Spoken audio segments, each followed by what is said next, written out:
Hey guys, right, back to our little daily drive. That was a bit of a tight start there, and get a few tight roads here. The other day I think I'd recorded a couple of videos on roundabouts, but I need to do better versions of those, or slow it down a bit, because I remember I was sort of talking through them really fast. So hopefully I'll try and step out to some other roundabouts and get a better video quality of those. But yeah, let's see what we come across today. We have a few tight roads coming up, but the route I might be taking might not have them, so let's see. Looking all the way down. Sometimes, you know, make sure you use all the things that you need to whenever, let's say, the sun is glaring in your eyes. Pull the visor down. I know it sounds trivial. Another little tip with the visor: it gets in your way when it's like here and halfway. Push it further forwards and it's out of your way and it's still blocking the sun. Try not to have it here, because if you hit your head you're gonna whack. This is usually quite hard, so it hurts quite a lot. So push it away from you and you're still blocking the sun, and then you're all good. Right, we're gonna turn right. Let's see, and check both sides. All right, one of my students made an error just earlier today in a driving test, and they had an opportunity on the right hand side and they popped out without looking on the left, and then stopped in the middle and waited for them on the right. So they kind of just jumped out and then had a look, and the examiner goes, that wasn't effective observations. You need to make sure you look before you move your car, which is so important. I tell a lot of the students that it's vital. The student didn't do that in any other junction. It's just a little glitch, one of those junctions that, you know, sometimes those things happen. But yeah, never take your foot off the brake unless you've checked both sides properly. Okay, that's a little thing. It's really important, especially these junctions which are waiting for a while. Now we've got a cyclist, and I will wait till we overtake. Nice decent gap. Yeah, especially if you're waiting for a while, it's very tempting to come off that brake pedal and then start going forward and then start looking. But no, the looking has to be done first. All right, it's really, really important.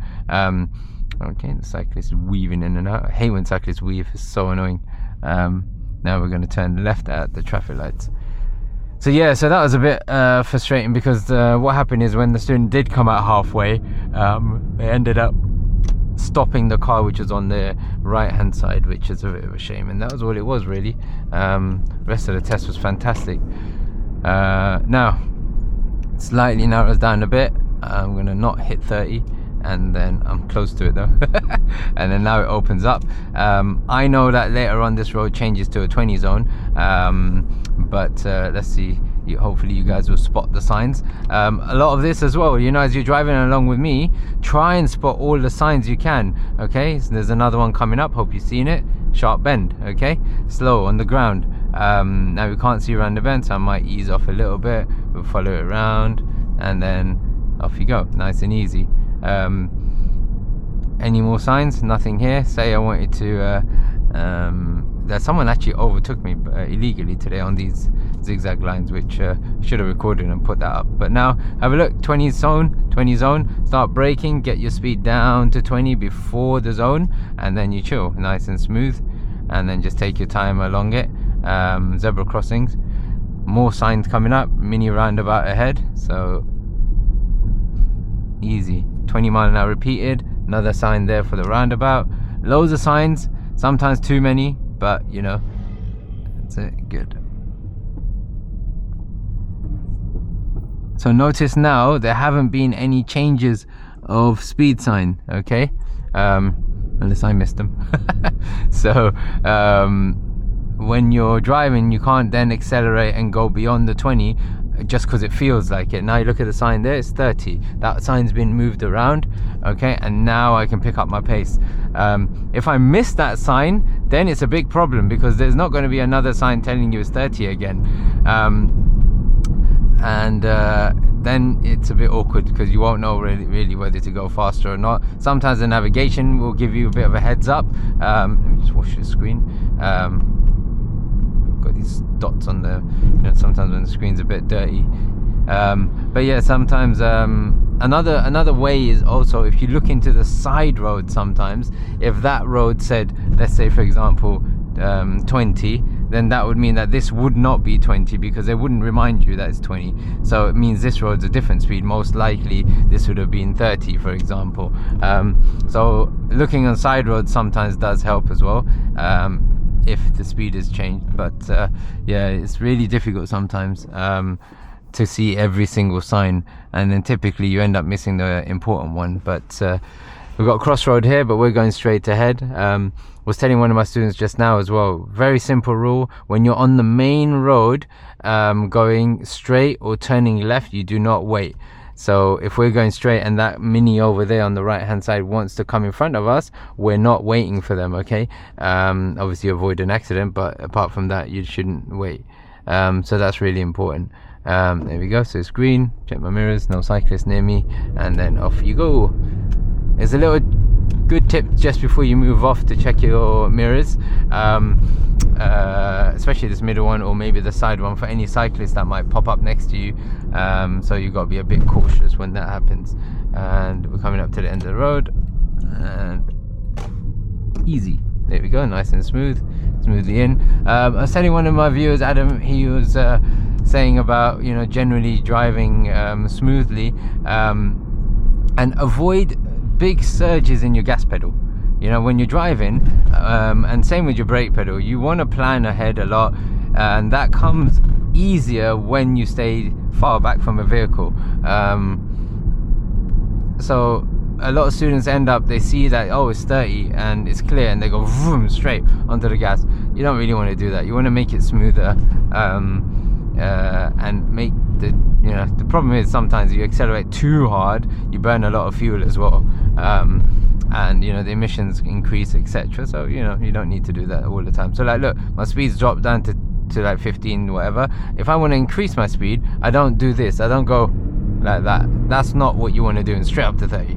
Okay, what you want to try and do, if there's a car quite far back, so if I want to increase, I want to accelerate but smoothly picking up, and I'm getting there in a nice, you know, leisurely way. One way, I remember one minicab driver I was with years ago, and I actually commended him, and I said, look, you drive fantastic, like you really drive smoothly, and I'm not kidding you. I mean, he was 10 times the driver I am, and he drove so smooth, and I said to him, it's amazing how you do it, and he goes, you know, my mindset is I'm driving the Queen around.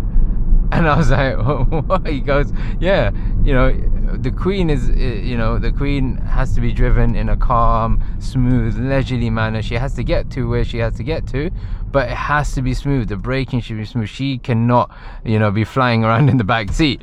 And I was like, wow, that is such a interesting way of thinking about it. And it's so true. I used to give students an example of, you know, if you hold a cup of water, and if I held that above the student's head, I guarantee it would change the way they drive, the way they brake and accelerate. There's going to be times where obviously you're going to spill a bit because of the way drivers are out there. But, you know, if you have that mindset of not, you know, spilling the water over your head or driving the Queen around calmly, you know, it changes the way you drive. Most students just want to go fast. And I remember when there was a motorbike training company, I think I mentioned it in one of the other videos, and they were training riders to race, to become race riders, to motorcycle racers, sorry. And I'm speaking like I don't even ride a motorbike, but yeah, so they were training them, and one of their part of their syllabus was to go around the racetrack, and you're not allowed to use the brake pedal on any corner, okay, or any straight. So a common thing with drivers or riders is when it comes to a corner, they would dab the brake a bit or touch it a little. Sometimes it's comfort braking, sometimes they're going in too quick and they need to brake on the turning. So they were training people to plan ahead a lot. They're not saying don't use it while riding, but they just want you to be able to plan your riding a lot more. So it changed the way you approach any corner, because if you know you can't hit the brakes, you're going to approach so much more cautiously with less gas and, you know, less acceleration, etc. There we go. So there's a guy walking. Ooh, there you go. It's something you guys need to think about. Think about the way you accelerate, the way you brake, even sometimes the way you steer. You know, you don't want anything too aggressive, too harsh all the time, and it really will mess up your driving.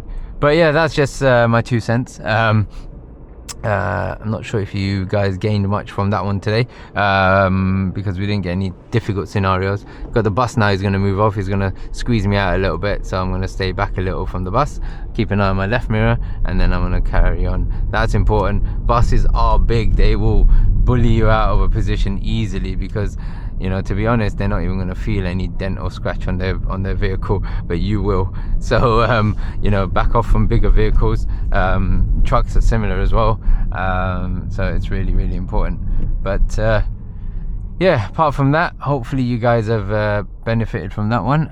Zebra crossing's clear, make sure you're checking, and that's it. Good. There we go.